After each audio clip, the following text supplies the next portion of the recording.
What's up, gamers? Today we'll be showing you how to play Ariadne's Thread. Ariadne's Thread is a competitive team pathfinding game. In the game, there are two different teams, and each team has two distinct roles. First role is that of the guide. The guide's job is to guide the hero on their team and give them advice as to where to go and move their piece on the board. More on that later. The other role is that of the hero. The hero's job is to decide where they will go. Now, each team has its own personal goal. The goal of Team Minotaur is to escape the labyrinth. The Minotaur's team consists of the guide, Medea, and the hero, the Minotaur. The goal of Team Theseus is to catch the Minotaur before it escapes the labyrinth. Team Theseus consists of the guide, Ariadne, and the hero, Theseus.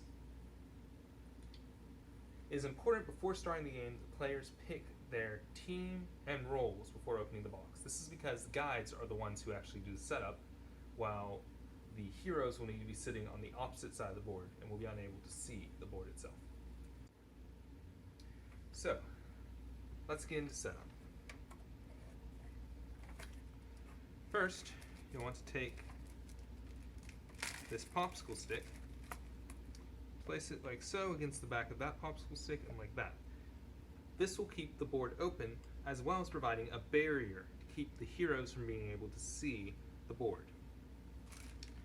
Now, inside the box, we have player aids for the guides, player aids for the heroes, movement counters for the guides,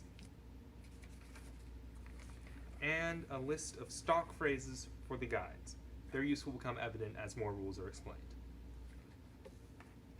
Now, inside this bag, we have markers for the counting cards to keep track of movement.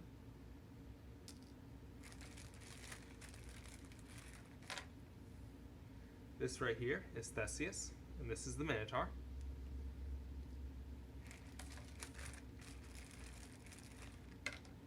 Two six-sided dice. These go to the heroes. Two four-sided dice, and one eight-sided dice. Now, in order to complete setup, we will need the one four-sided dice and an eight-sided die.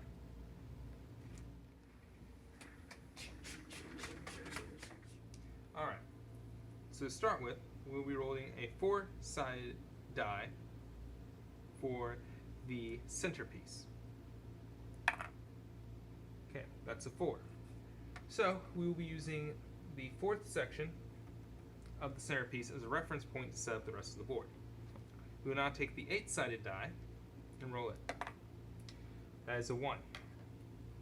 That means that we will line up line 1 here of the inner ring in the middle of section 4. So we do this, we want to make sure that the lines on either side are lining up as best we can. Right, like so. Now we will roll the 8-sided die again. Alright, that is a 5. We will now line up the outer ring, number 5. It's okay if you have to redo it a little bit to get everything to work. Just make sure at the end that the sections are lined up appropriately.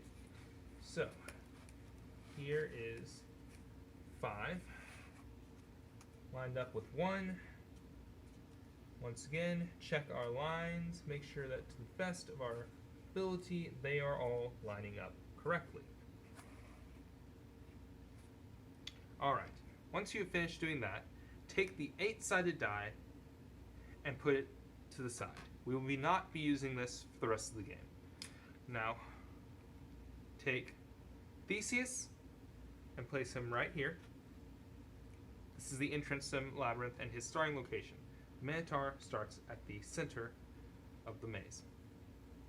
Alright, You are now ready to begin play.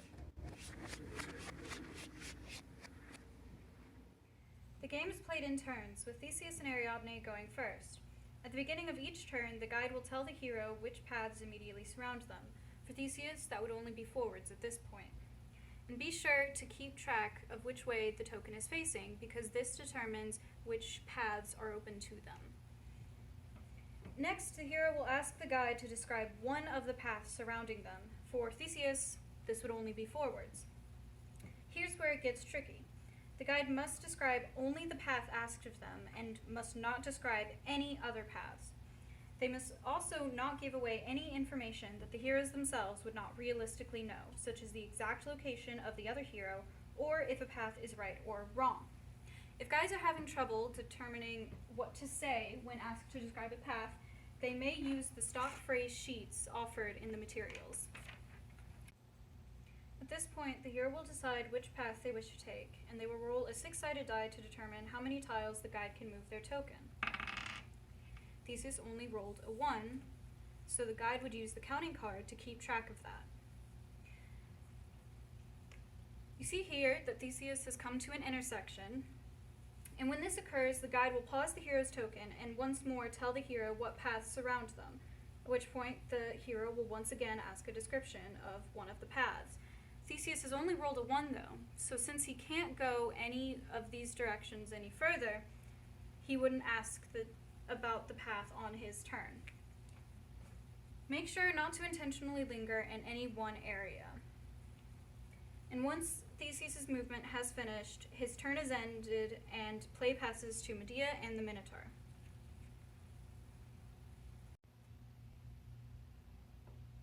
Note that if a token runs into a dead end, their movement is halted and they must remain at that tile until the beginning of their next turn. I'm sure by now you've noticed the red L's scattered across the board. These are lever tiles. In order to trigger them, the hero tokens must either end their turn on the tile or pause their movement on it when they are at an intersection. If the hero token pauses on a lever tile, the guide will notify them and ask them if they wish to pull the lever. If they say no, continue playing as normal. But if they say yes, something special happens. The board will move. Pay attention to what ring the lever is in, as this affects what ring will move. The lever is in the outer ring, the inner ring will move, and vice versa. So Theseus is paused on a lever tile, so that means that his guide, Ariadne, will roll a 4-sided die and move the inner ring clockwise the number of sections that was on the die.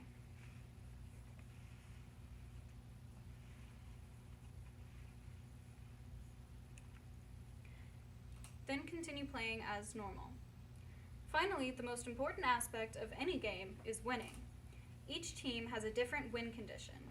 Theseus and Ariadne must get Theseus' token to share a tile with the Minotaur, thereby fulfilling the myth and slaying the creature.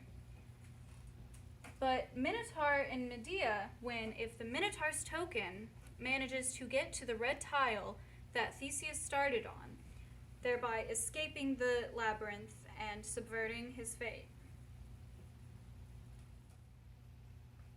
This has been How to Play Ariadne's Thread, developed by the Triple Trace Triad. Thank you for watching, and thank you for playing.